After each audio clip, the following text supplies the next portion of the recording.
Alright, we're gonna wait a second here to start the main show, just in case anyone wants to get on board. Um, yeah, I'm with the same microphone setup I was. I'm holding one right next to my mouth, so if it sounds kind of wonky, that's why. Let's see.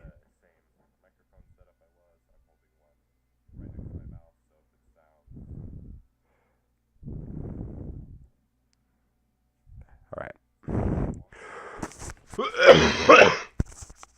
Sorry, I've been dealing with this cough for a couple months now. It's pretty bad. Yeah, it's about time we get started. Welcome, folks. J. Paul M here. My name is Jackson, and welcome back to Paul's Playtime. My middle name is Paul, so that's how I justify keeping the name around. Yeah, so a little while ago, I saw a meme online, and it was Bill Gates in 1989 saying, it's amazing to think what people will be doing with computers in 30 years. And then the punchline is, now we have walking simulator. And that was that until tonight. I was just browsing through the free-to-play section on Steam because I was bored, and it's not quite bedtime just yet. And, this appeared, and it was in the free-to-play section. I'm like, bored the memes, we gotta try it out. We gotta see what this is all about. And it gets better, too. It gets better. I'll pull up the description here. Let's see if I can find it. Okay, yeah, store page. Okay, so here's the description. The year is 2020. World War III destroyed the civilized world. You are the last post carrier tasked to get parcels from point A to B in the most barren and desolate places on Earth. This has so much meme potential. Let's just get started. When life knocks you down, try to land on your back. Because if you can look up, you can get up. Let your Oh, it cut me off. Okay. Oh, sweet. I was about to say, it's, one of the comments said with 1,000 hours you can't learn to walk properly, but, oh, sweet, it's just like Gary's mod.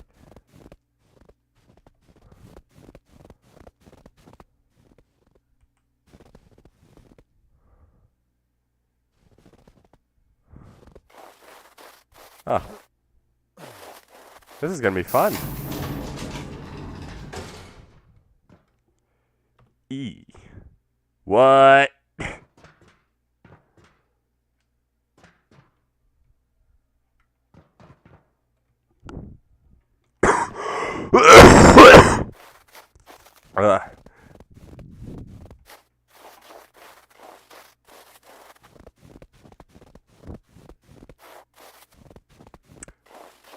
Well, this is walking simulator for sure. We're gonna see it through here a little bit. It's because it's for the memes. It's for the memes we're doing this. All right. Yeah. So we got 1.2 kilometers to walk. And I'm not going to sprint because this is called Walking Simulator after all, so I'm just going to hold down the W key for the duration until we get there. It's going to take a few minutes. Bro, I can't believe someone made this game. I saw this and I'm like... I saw this in a meme a while ago, and like... Yeah, I told you the story already. Told you. If you're watching the replay, I just start to sound like a broken record.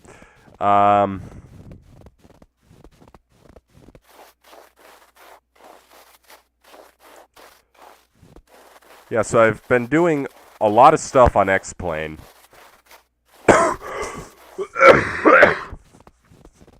Mostly just flights on the Zebomod 737, a couple on the MD-11, and then one flight on a 737 Max, which I posted to YouTube on the 28th to show the rather disastrous approach into Las Vegas. So yeah, what's happening in the clip is there was some confusion about where I was supposed to fly. The computer just automatically loaded up that I was supposed to fly to Bourbon, even though I'd programmed it to land on one left, because that's, of course, what the dispatch release called for. So once the controller noticed I was flying past the waypoint that I was supposed to, he just told me fly direct Bourbon, and then once I'm past Bourbon, I go to Roman. On my way to Roman, he tells me to turn and starts my approach early. Well, the problem is I'm at 8,000 feet and about maybe 7-ish, probably 10 miles from the airport. So, yeah, I start flying towards... I'm on the approach now. I'm flying towards the airport. He tells me to descend to 5,000 feet, which at 10 miles out is still too high. You're supposed to be like 3,000 feet that close in.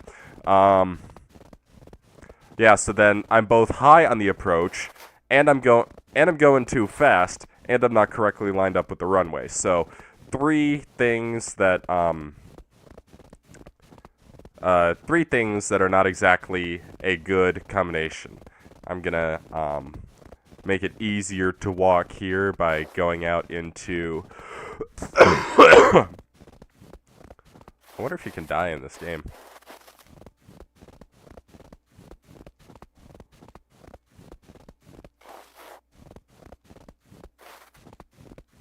Yeah, so I'm coming in, I'm on final now, and I'm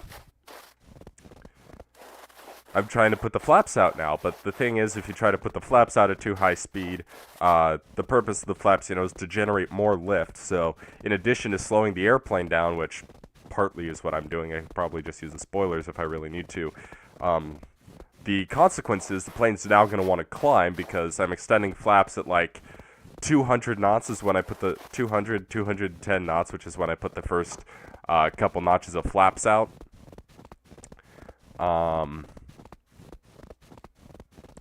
And then, of course, it's pushing back, so now I'm really high on approach, and now I've got it in my head that I'm landing on one right, even though I'm being repeatedly told it's one left.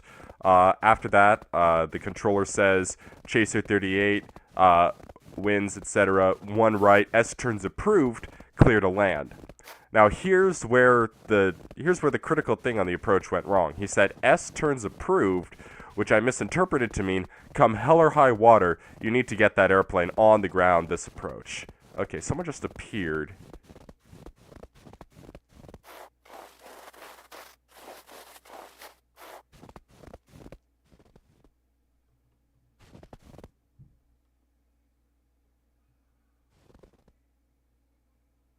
Oh.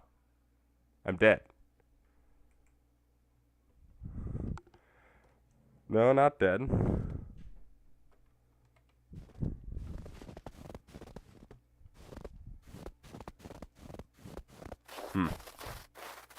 Okay, then, that was weird. Where was I? Yeah, so, S turns approved. I interpret that as, you come hell or high water, you're gonna land this airplane. So, I fly in, I do basically a nosedive towards Las Vegas Boulevard, and then I get it into a stable descent on the approach, and finally it seems like things are normal, but I realize I'm lined up on one right once again. So, what do I have to do now? Well, of course, the natural answer in all situations would be to go around, but for some reason, I decide not to, and instead of going around, I decide to just switch to one left and hope no one notices. So the story doesn't quite end here. I switch to one left, but I'm in a steep right bank as I cross the threshold because even though it was a left turn, I'm now in a right turn to course correct, so I'm back on the center line with one left. Then I blare really hard, Like, it looks like the wings flex pretty good. And then the wheels brush the ground because of my speed. The plane starts to bounce up into the air, flies a little bit, rides ground effect for a couple 100 feet, and then just falls out of the sky and slams onto the ground. A lot of wing flex there. Slams onto the ground, but finally at this point, the comedy of errors that approach is over.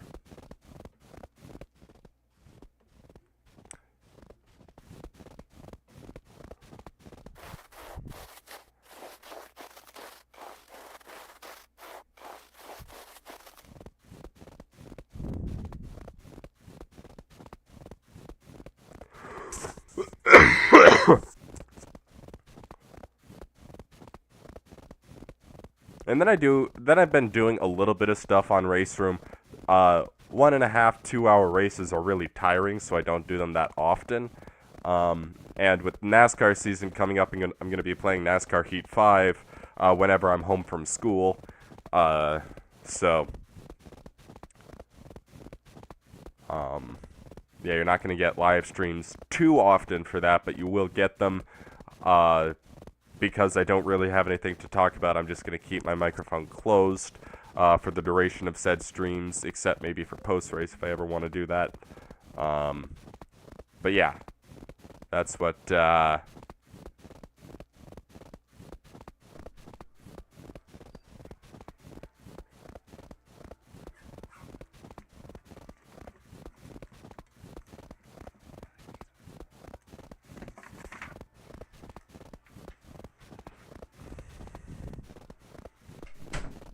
The one time someone walks into my room and doesn't ask if I'm recording is the time I'm actually recording.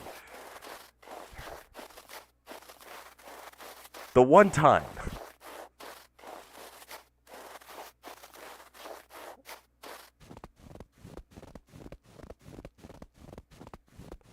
Jeez, that.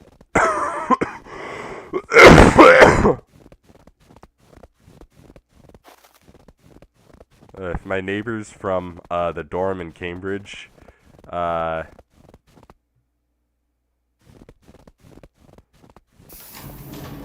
the cough, they're probably not gonna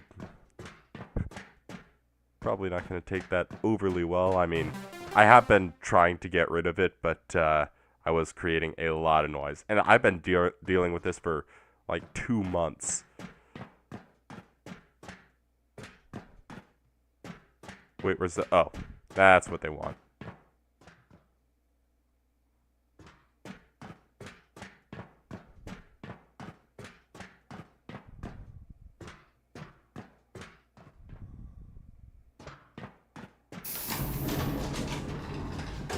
Alright, we set off again.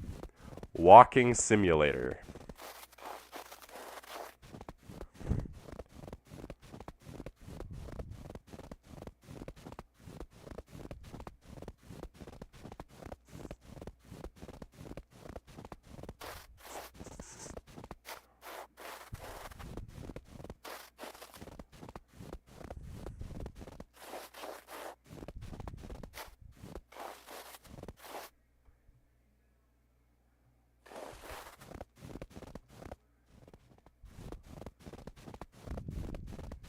I have no idea what I just picked up.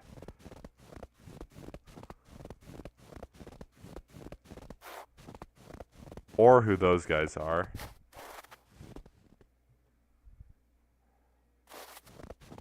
Just gonna bring those with me.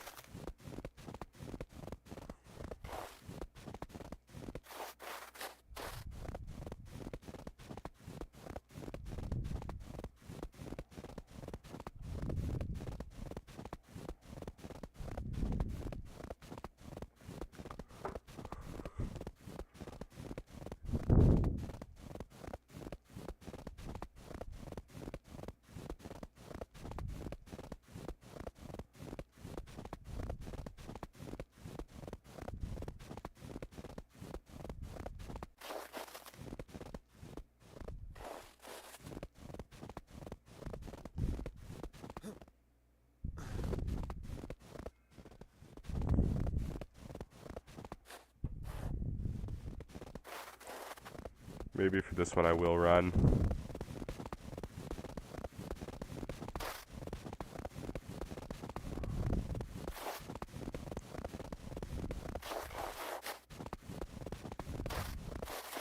Can't imagine how hard this would be.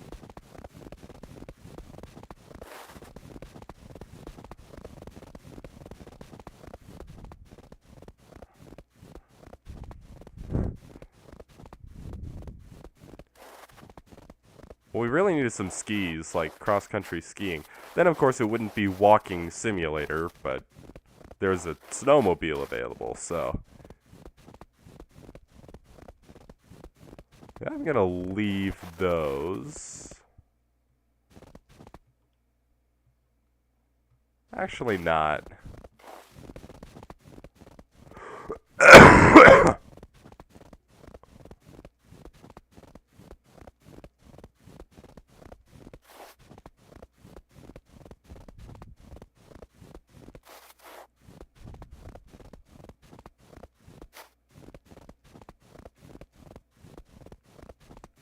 So one of the questions that has to be asked is, if World War III really destroyed civilization, why is there a store?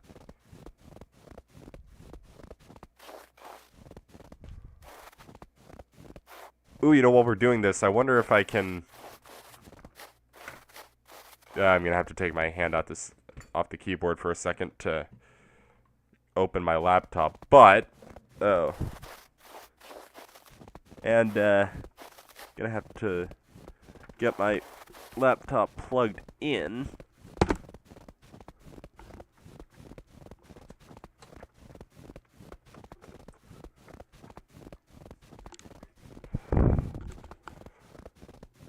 Okay. But this will show up anywhere on the apocalyptic and post-apocalyptic article on Wikipedia. Alright, I got my computer plugged in. I mean, definitely the description reads a lot like a satire. And honestly, with the way that the world was going in 2020, it feels pretty apt. I wonder if they just, like, slap that in the description because COVID was happening at the time, and,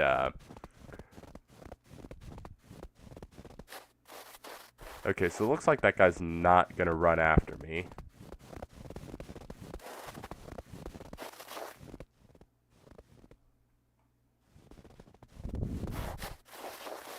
We're gonna run.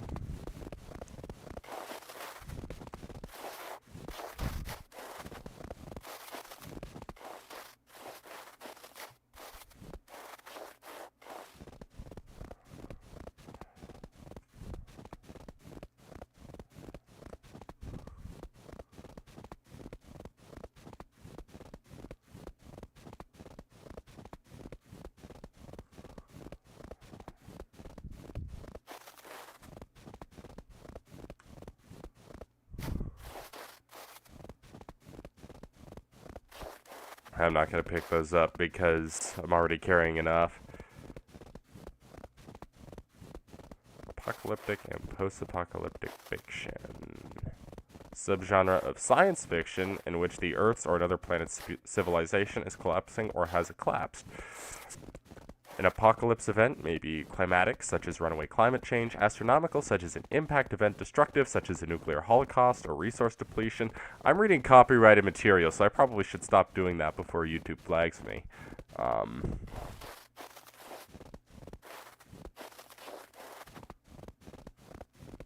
Actually, I don't know if Wikipedia is copyrighted, but,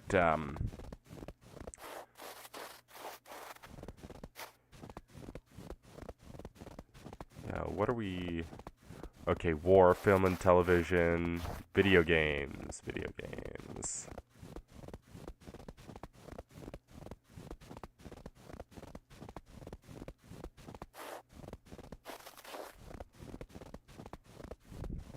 Okay, if I looked up walking...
So I can't find any information specifically about this game.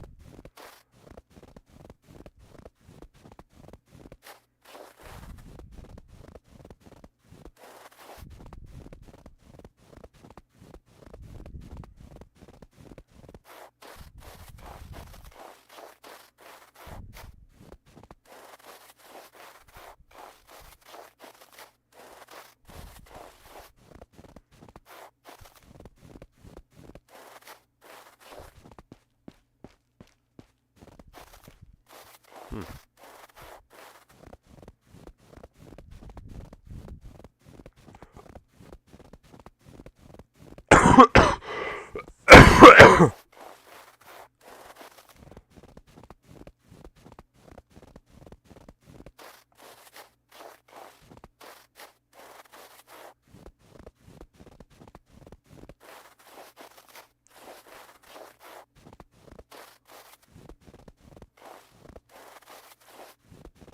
Yeah, I wonder if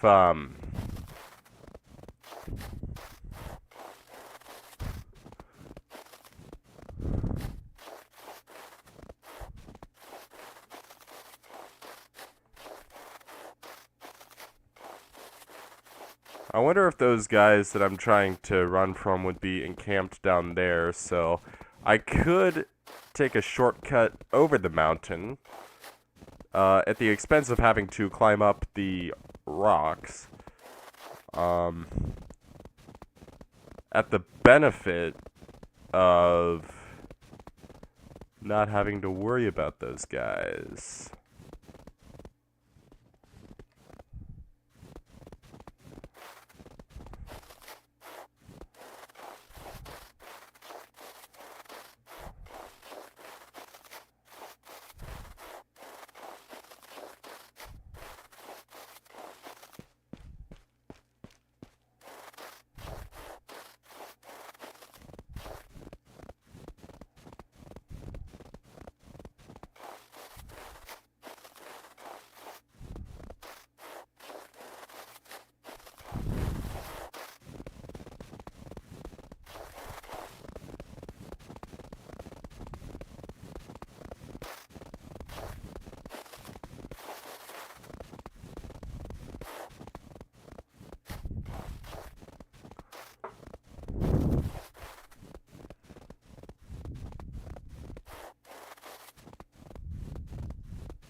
Actually, is there a limit to what we can go up? Oh, no, there isn't.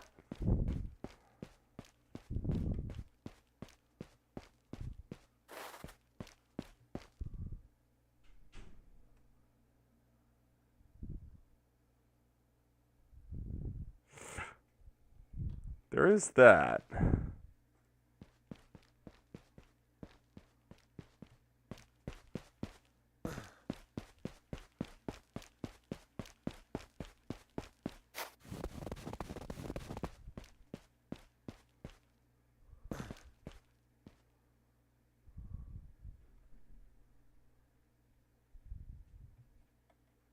Uh-oh.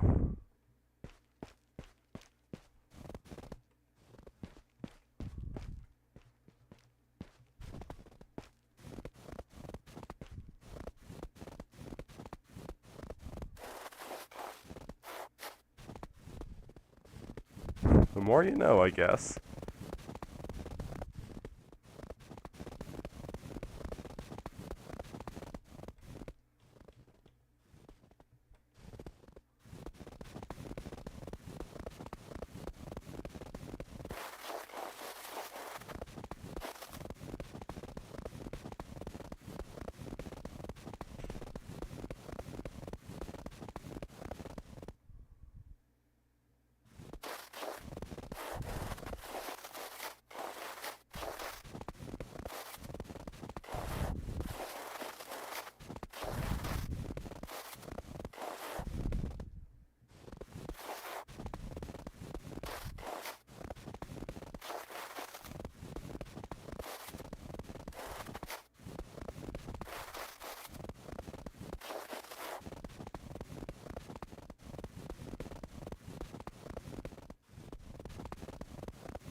So, yeah, that's not good.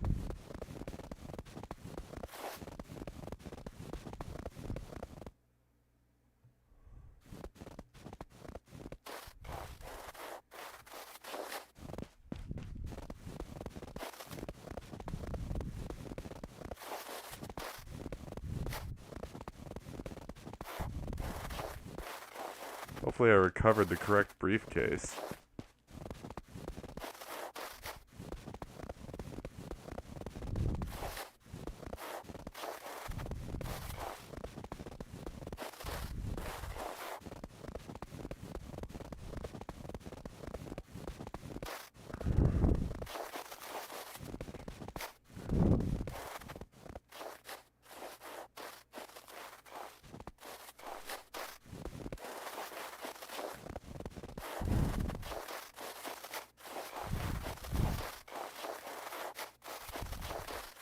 I think maybe after this job or the next one we might try a different map.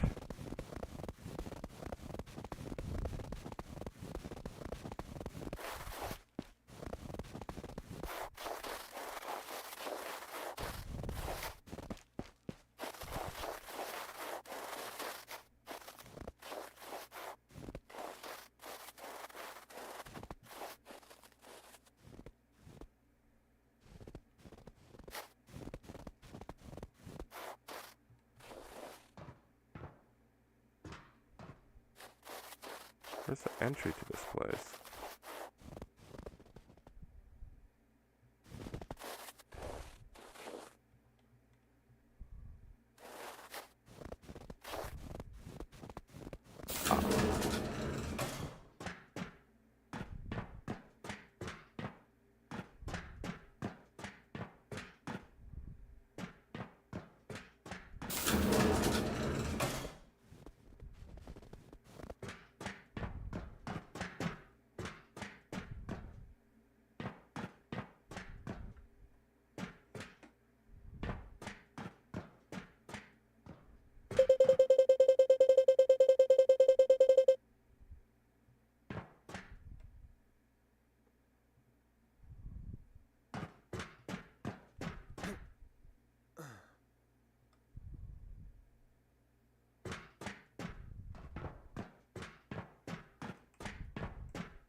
Oh, that's how to use that. Startled me a little bit.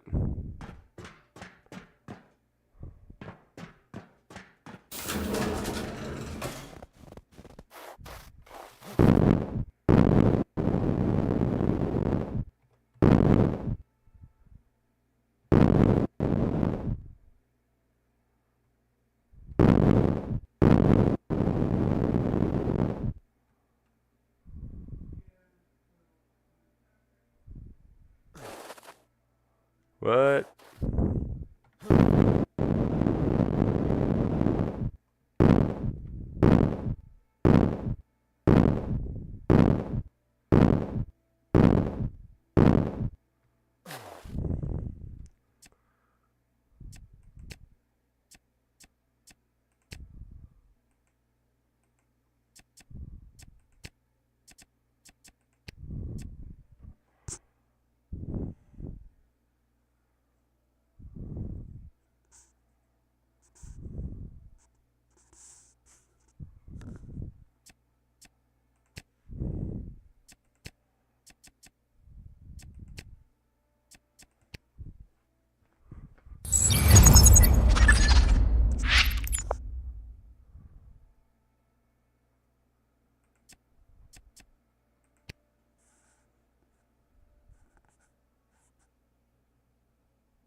How did... What? How do we get here? Okay. Matt Pat has got to do a theory on this, because World War III, there's some serious, serious lore here to be found. And I saw... Actually, I think that was the 2 different acts that were updated on the update on March 6th, but how game theory hasn't... I mean, they might have. I'm not really privy to their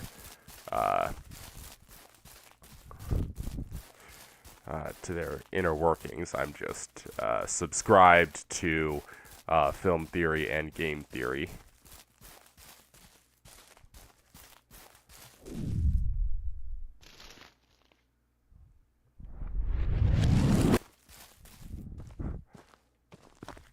Okay, if I can get my hands on a truck and something, we could have so much fun.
Okay, this slow motion is actually pretty cool.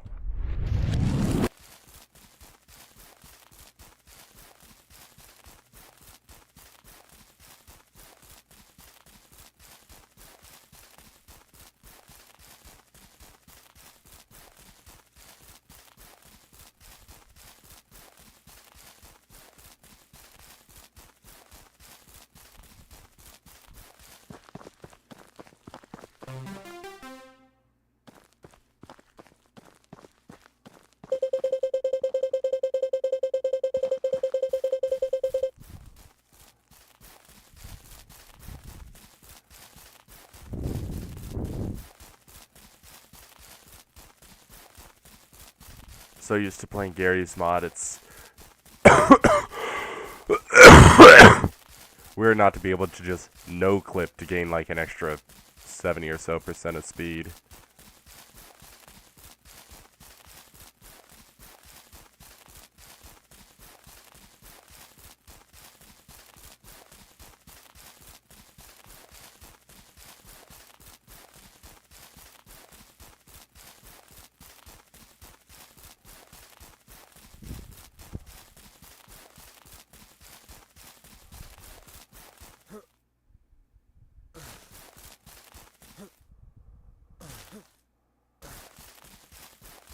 Oh, look, a road. Oh, baby, we're gonna have some fun.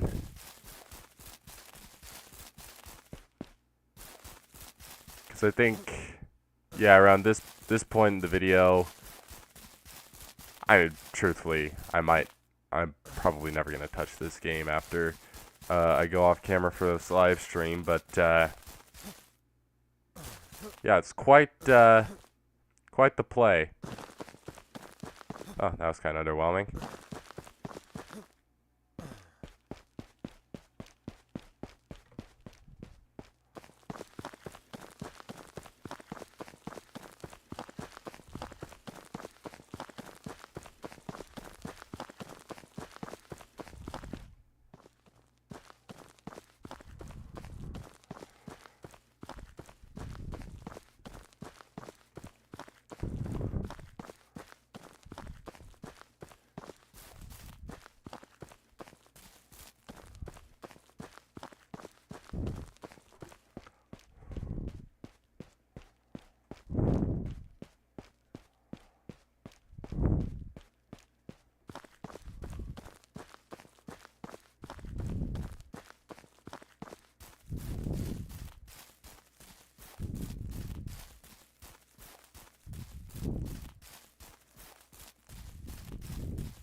At least this is a little bit less mundane than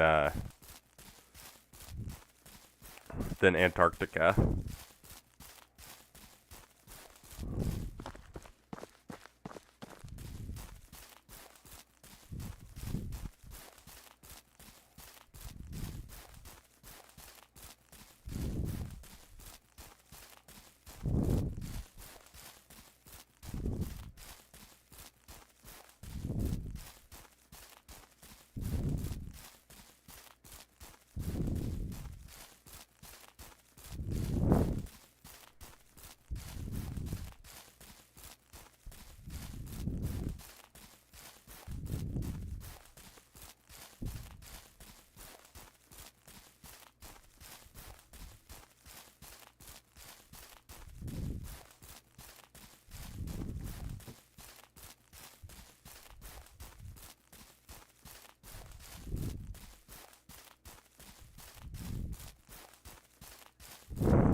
I might just walk along this road for a little while.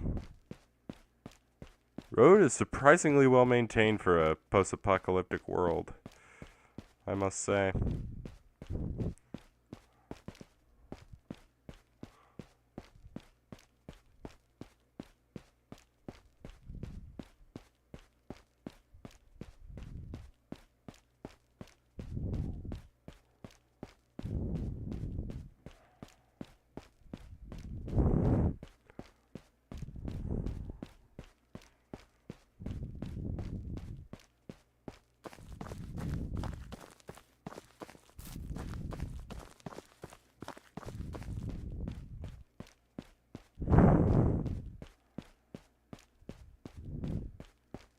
Okay, now I think we kind of have to move.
So my honest review for this game, and this will be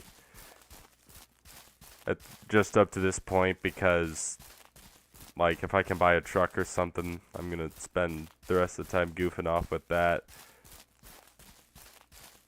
Yeah, it's, I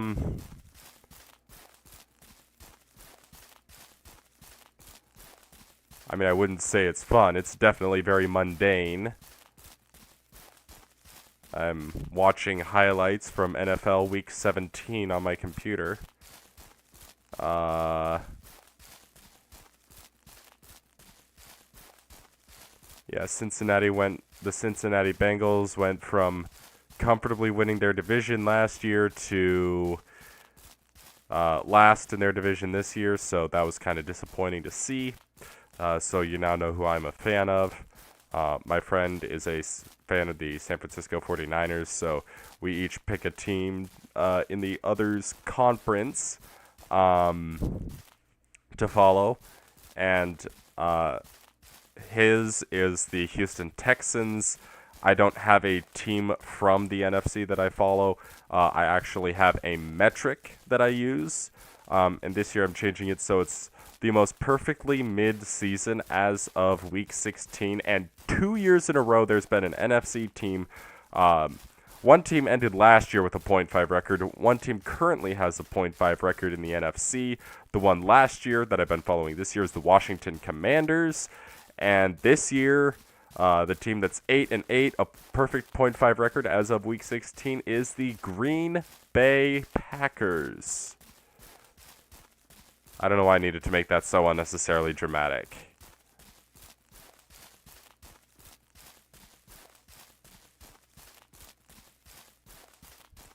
But I did, so we're going with it.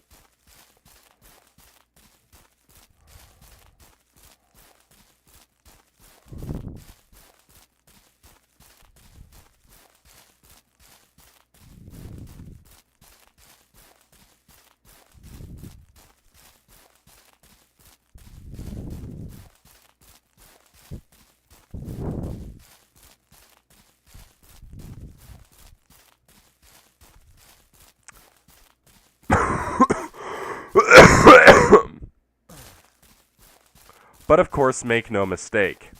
I talk about football a lot. I might wind up talking about football on my channel at some point, depending on how the playoffs go, because Cincinnati's out, Washington is out. I'm neutral. I have the notifications set up on the ESPN app. So,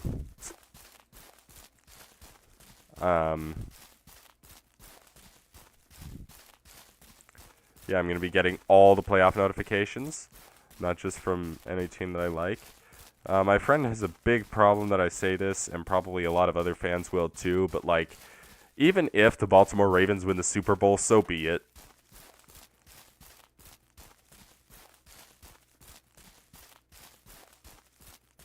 Because ultimately, it's football, it's just a game, and the ball games is not the one that I follow most closely. The one I follow most closely is, I mean, you could do a drum roll if you want. It doesn't have to be a dramatic reel. And if you've watched my channel for any amount of time, you'll probably know what my primary sport is, and it doesn't apply specifically to any division or organization or category, as they're called, or different series, yada yada yada. Anything you want to call it, anything under the sun. Yeah, if you haven't figured it out by now, I am a huge motorsports fan. I think I've alluded to this on the channel before. I want to be an airline pilot in real life as a career. I am not, like, I've driven fast cars a couple of times, but only on the roads. I have never driven on a racetrack before. And chances are I probably wouldn't be too good because I'm a little late to be starting a career in motorsports. A little late, and I can't afford it. And I'm from a region of the world where it isn't excessively popular. The nearest racetrack to my house is 2 hours away.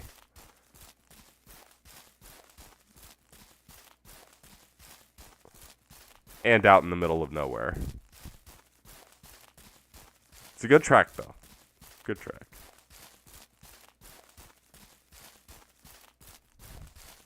For privacy reasons, I don't want to give up my location, so I'm not going to tell you which one it is.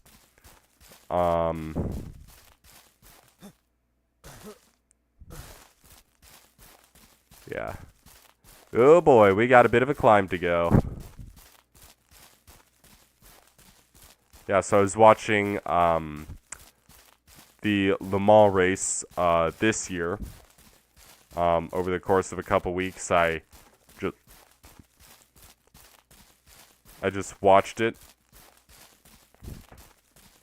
Just because I needed something entertaining to watch during lunch. While I wasn't doing homework. And yeah, I decided to watch through Le Mans. The NASCAR car did much better than I expected it to. Shame it had that, I forget what it was. It was I think it was a drive train or drive shaft. I think it was a drive shaft that they had problems with. But of course, that was not a car that was designed to go those distances. So the fact that they even took the checkered flag in and of itself is not just impressive. That is an outstanding achievement. And they were able to keep pace with the GTs. So that was a monumental drive for the NASCAR team.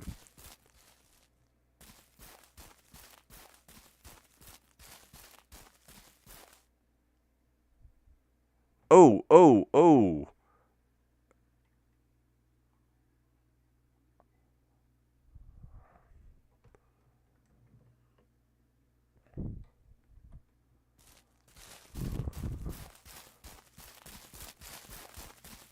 I lost the dog. Regardless, I'm gonna sprint up the hill.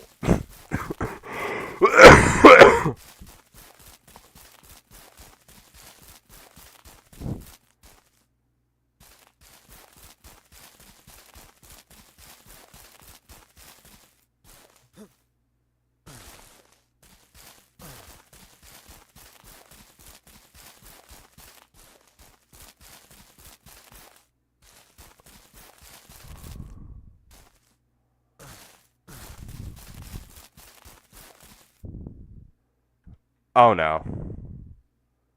Dang it. Ugh.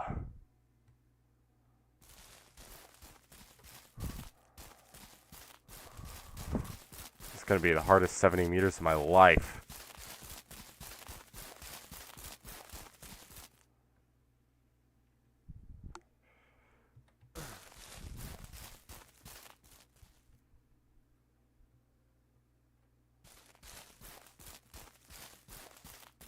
Actually, that's not entirely true. There was a time when I was traveling with a group of friends in Italy, and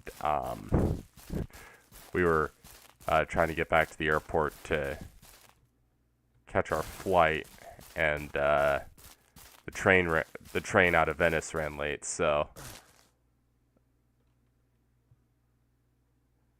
okay, so obviously I'm going to need to find a way around the mountain.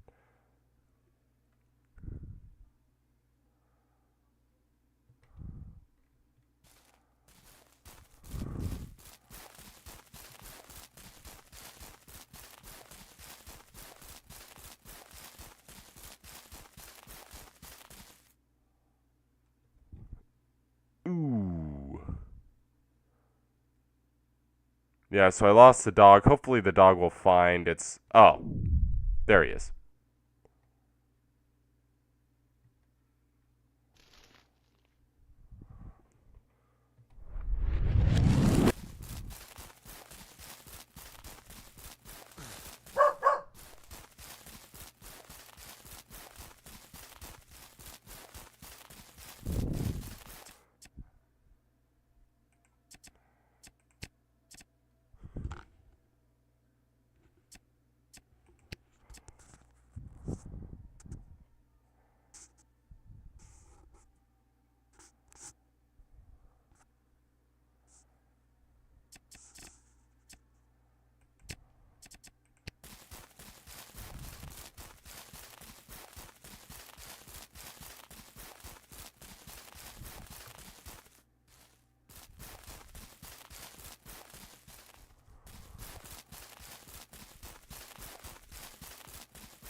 How was I? Oh, yes, Italy.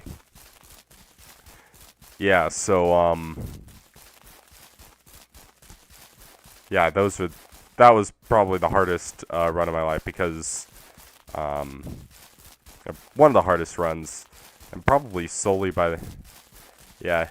Every time I run, I feel like I'm more out of shape than the last time I do, and I started running lately to kind of deal with this cough I've been having, um, and I mean, my school has a track, so I do have a place where I can take up running if I so desired. Oh no. This is a long way down. Ugh.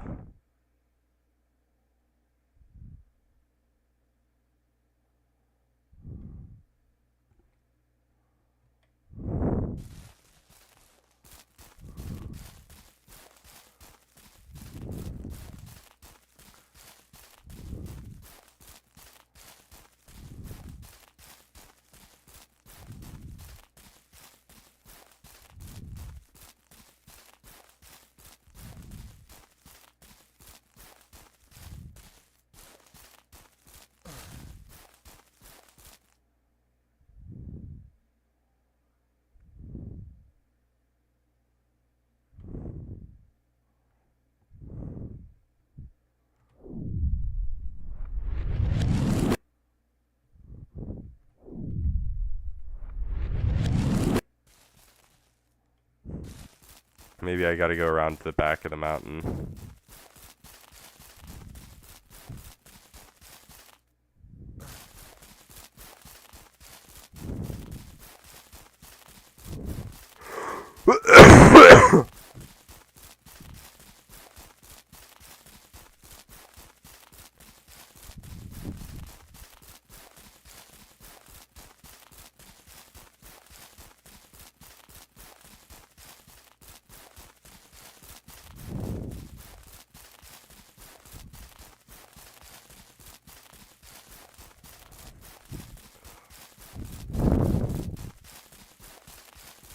yeah, so we, um, two of my group, uh, two of my group was having a hard time with the running, so they just sent two of us, ahead, uh, sent two of us ahead to, try to catch the bus. We didn't wind up making it because the pin on the maps took us the wrong place. It was, yeah, it was quite stressful. And then I had Flight Radar 24, and no one else did. And we were obviously stressed now, being on a later bus than we'd planned, missing our plane, and the plane was 20 minutes early the whole time, and I was afraid to tell anyone. I eventually did when we got through security.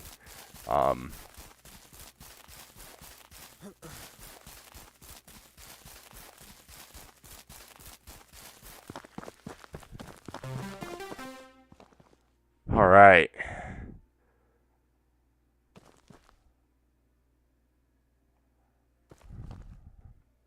Reach the dog's owner. Oh. We gotta go down the mountain.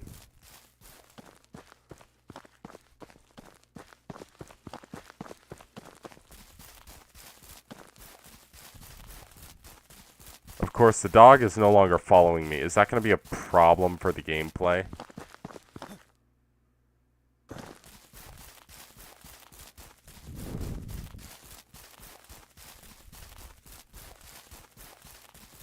So yeah, and kind of as a conclusion to the story, yeah, we got on the plane. Actually, the story doesn't quite end there because once we got back to Stansted,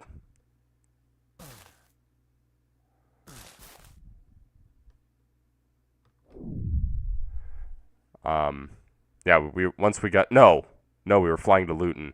Once we got back to Luton, which was we flew with Ryanair, so like that was we flew them a total of 4 times during semester abroad, and yeah, so we flew them 4 times, and that one was the one where we got the true authentic Ryanair landing experience. The nose was way too low on approach. The wings were rocking back and forth. It was crazy. In my head, multiple times, I'm screaming, "Go round, go round, go round." Or no, I'm screaming, "Call it, call it, call it, call the landing off, go round." Same thing. Yeah, my pilot instincts kicked in. Yeah, that was interesting. Yeah, so we got to the airport. I wound up getting separated from my group because Ryanair policy. They organize people according to weight distribution, which I applaud. I think it's a very good way to assign seating based on weight distribution. Of course, it's all one-class cabin.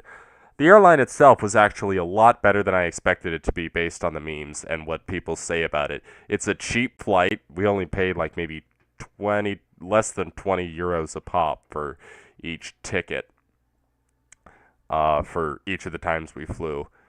The first one was Ireland.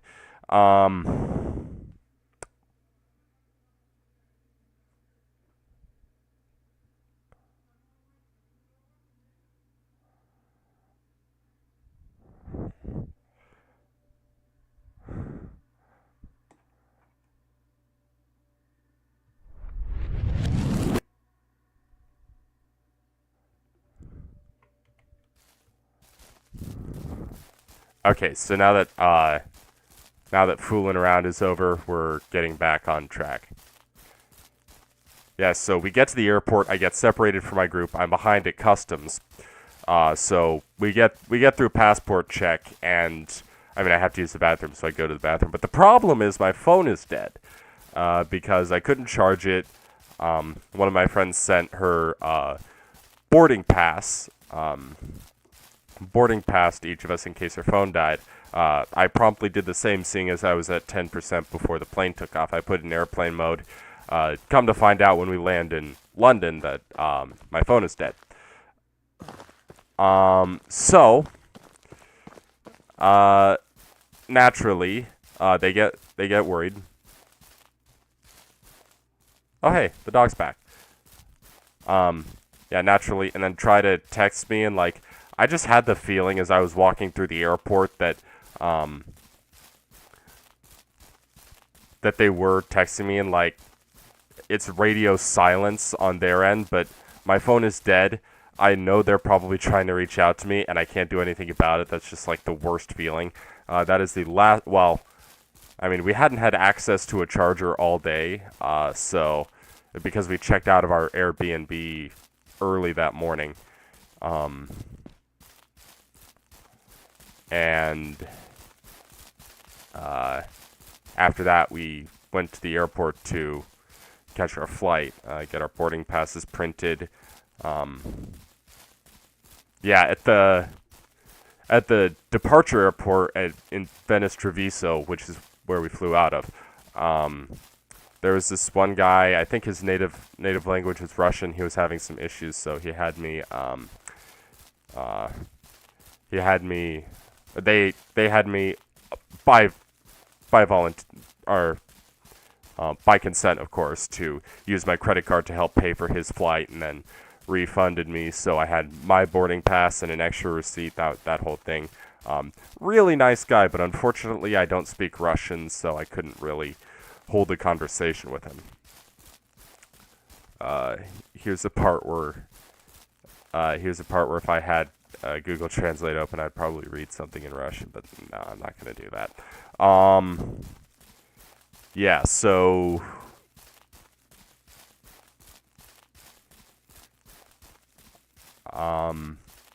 yeah, that happened. We got through security. I don't think I wound up having anything to eat that night because we got lunch and then we walked around, but our flight left at late enough that night to where we couldn't really. I mean, it was early enough where we couldn't justify having dinner beforehand because there were some last-minute things. We wanted to see a museum. We passed by our Airbnb one last time.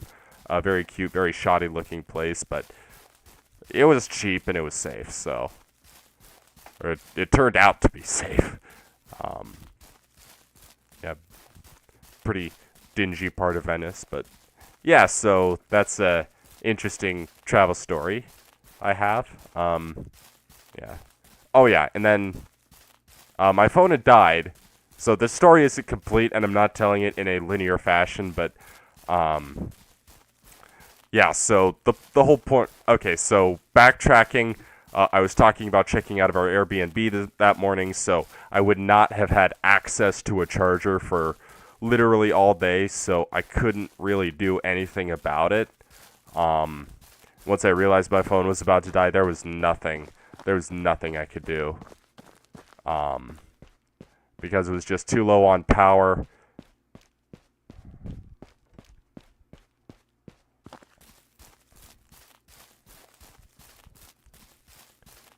Yeah, it was just too low on power, and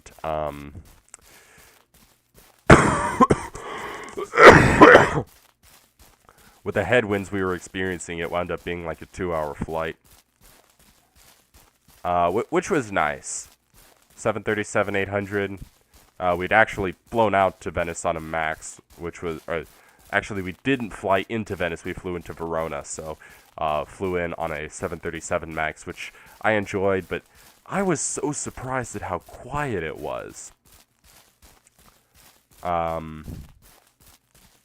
Yeah, I know where I am at the story. I know I'm going off on a tangent again, but I just gotta say, it was quiet, and when we took off, I didn't know we'd started the takeoff roll until, like, the high speed zone, which is, I think that's defined as being anything above 80 knots, which is why they call it I mean, I don't know for certain that's why they call it.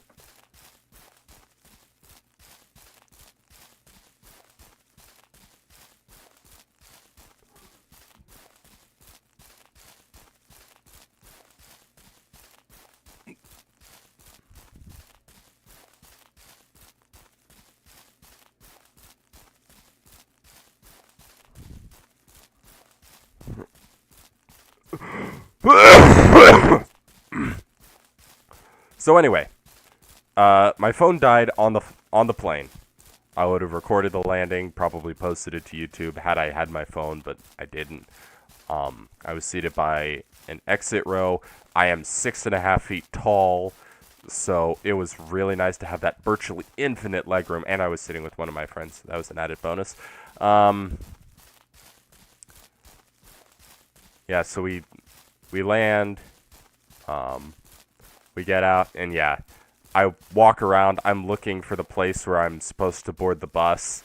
My friends, one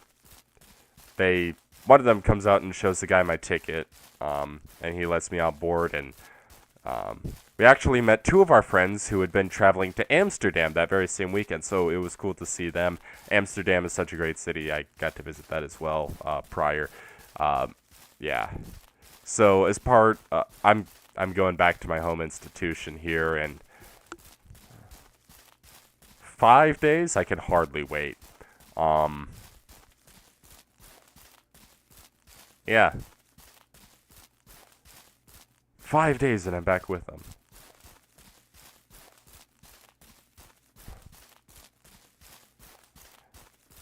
When I first went to college, obviously there was a lot of that there was to be nervous about, because my life was about to change. I didn't really have much of a personal life at the time. I didn't have a job. This past summer, I did get to work at a fixed base operator, which was one of the greatest experiences of my life.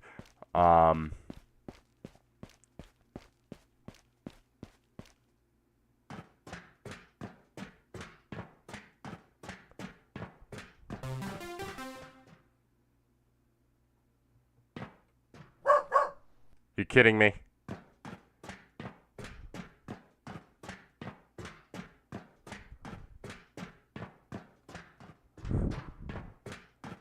I do all that work to bring you your dog back, and you tell me I can keep it. I mean, okay.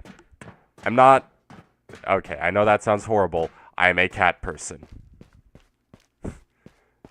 I'm a cat person, and of course, I was on this mission to return the dog to its rightful owner, and like, I went through all that just for you to tell me I could keep it. I mean, I'm not too upset about that. I mean, it'd be nicer if it could follow me a little bit better.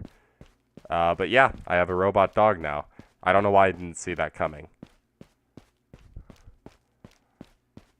So last stop, we're going to the train station. Yeah, so we met the two guys who had gone to Amsterdam. We had a long ride back home. Good conversations. Talked about family. Yeah. And to Cambridge was about maybe an hour ride plus an additional... I forget how long the walk was.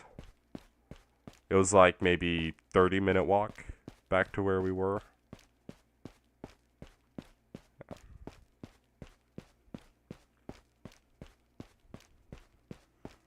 Yeah. 5 days.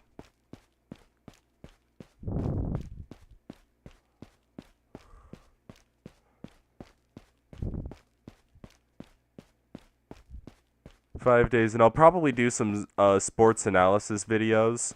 I might talk about the playoffs, watch highlight videos, and talk about what I found interesting, and then upload those. I'm by no means a football expert, so it's going to be pretty shoddy, but you can expect to see some kind of review for the Rolex 24. Okay, gotta watch out for trains.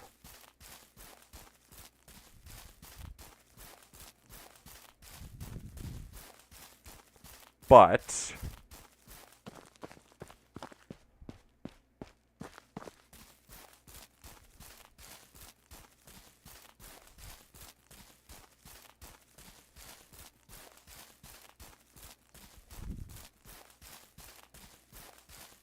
yeah. I like how the game has such mundane comments that most of this is turned into story time for my life. Um, yeah, obviously I'm not pretty much the only thing I'm really gonna keep from talking about is anything that gives up my home location. Um, if I get a window seat on a flight in, I might record part of it and upload it to YouTube because a lot of people do that. I don't think there's an actual rule against it. And I see people on their phones all the time during takeoff and landing. And as an av geek, I'm going to be brutally honest here. It makes me sick. I think people should have spatial awareness during flight because that collision in Japan. Let's talk about that. The Haneda runway collision. The mighty A350. I'm a huge Boeing fan. I don't like when people just relentlessly mock Boeing every time something goes wrong for them and then say there's nothing wrong with Airbus. The A350 isn't selling, boo-hoo. But to see, even with that bias in mind, even with what I think about that, seeing the mighty A350 in flames destroyed is never something I thought I'd see, especially not in 2024. Like, maybe later on when they start aging out, it's possible that some could have accidents, but we gotta remember flying is inherently dangerous. You have this big mass weighing a couple hundred tons of carbon fiber carrying hundreds of people on board, 7 miles in the air at hundreds of miles an hour. Just think about that. Hundreds of miles an hour through the air, 7 miles off the ground. That is... And that's a lot of energy. Like, I know this is going to get grim here for a second, but we saw with 9/11. We saw, with those explosions on the towers, just how much energy those planes are carrying, and that wasn't even at full speed.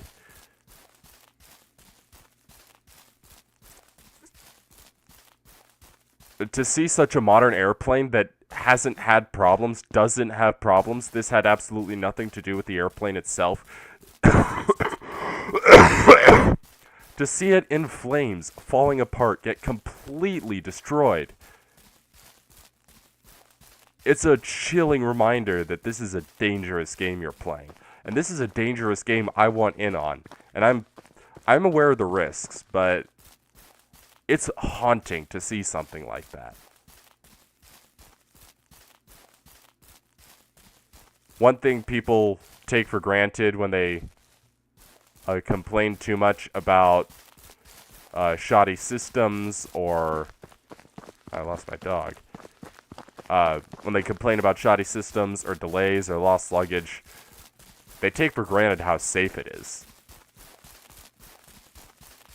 Like, I understand the airline inconveniences you. Yeah, you have the right to be upset about that, but don't forget the people that are doing this. Like, you can be upset, sure, but don't take it out on the staff.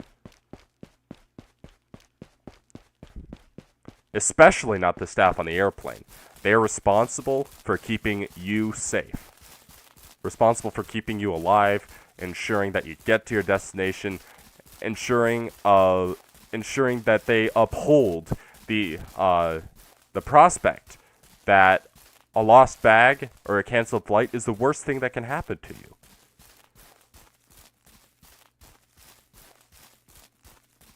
Yeah. And just all this thing about plus-size travelers getting extra seats. People take aviation for granted too much. I mean, as a flight sim enthusiast, av geek, aspiring airline pilot, that's kind of my motive for saying all that.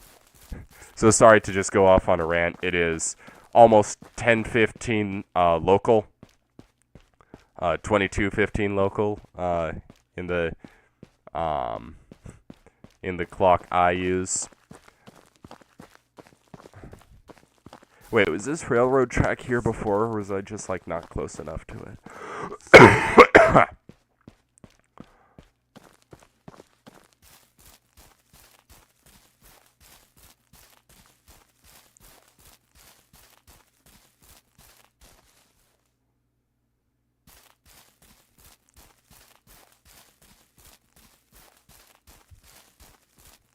Yeah, so that rant out of the way.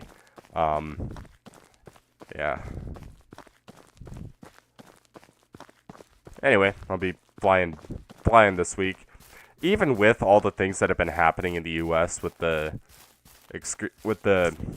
loss of separation incidents, the near collisions, I mean, I'd still willingly get on a plane.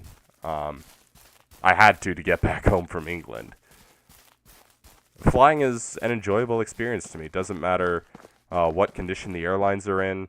I mean, preferably for their long-term health, it would be best if they got their act together, especially with the idea that high-speed rail could rise. And worst case scenario, if you're talking about airlines' perspective, is airlines get their act together, and it's they make their experience better, and there's solid competition between air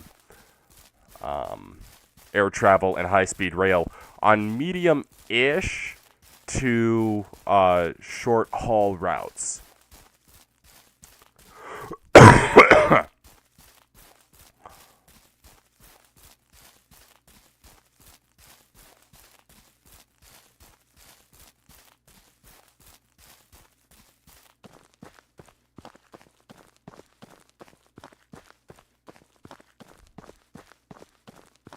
I don't see, because high-speed rail is competitive in Europe, but air travel does still exist.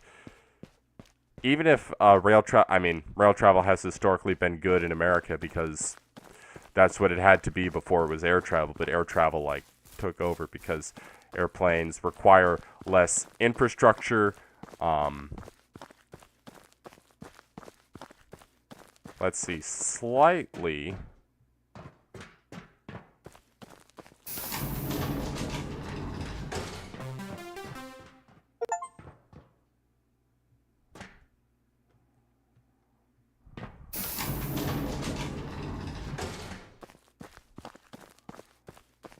Let's have some fun.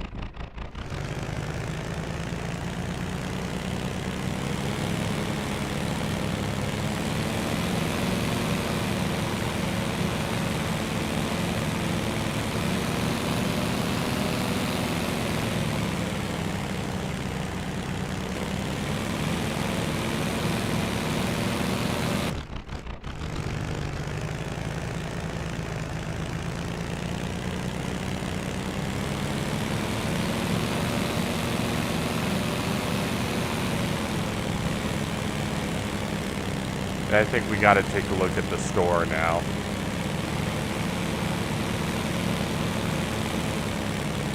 But yeah, my aviation rant out of the way.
All right. Let's move on.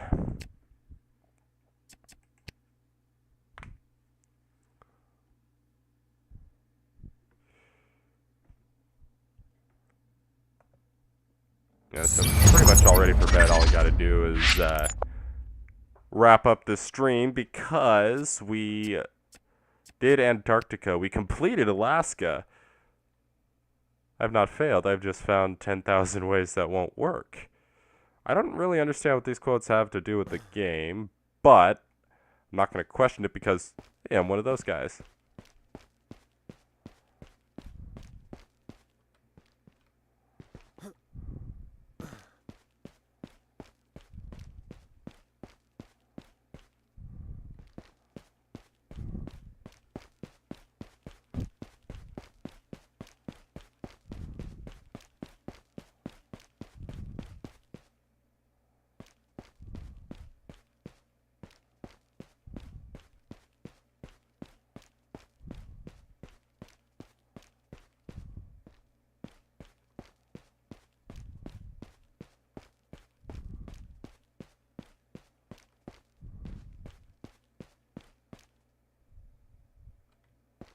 Oh my god.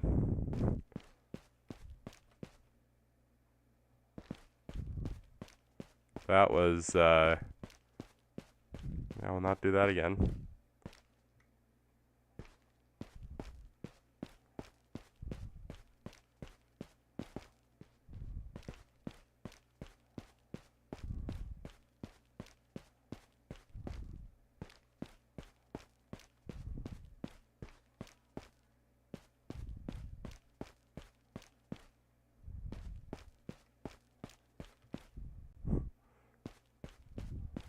Just random toilet paper on a seat.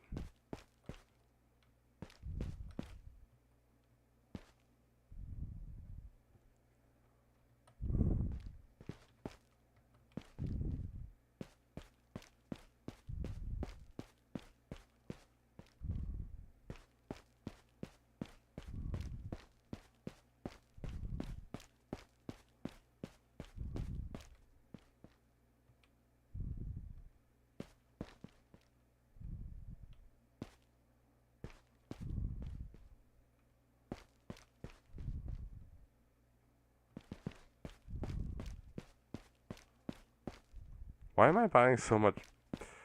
I mean, this is a 2020 game.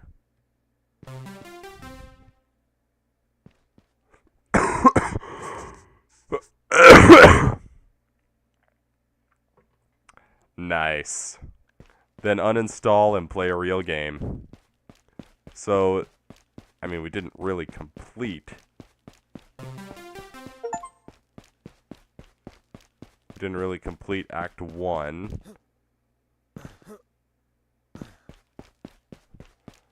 Okay, this last level definitely was a satire. Oh, there's another.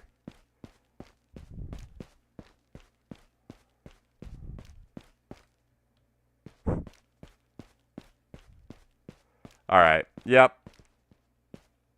That just about does it. I mean, we've done everything we needed to do. I mean, we didn't really complete Act 1, but we've beat the game, basically. So, like I said, probably never going to touch it again because there doesn't really seem to be a lot to do. Like it said, uninstall and go play a real game. I mean, this was fine. Oh, wait, is there a way into the store? Back here.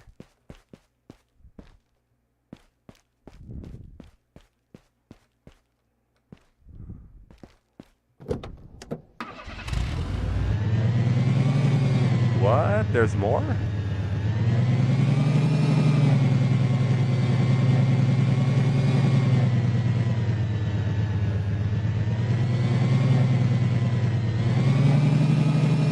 Maybe not really much more.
And yeah, that about does it.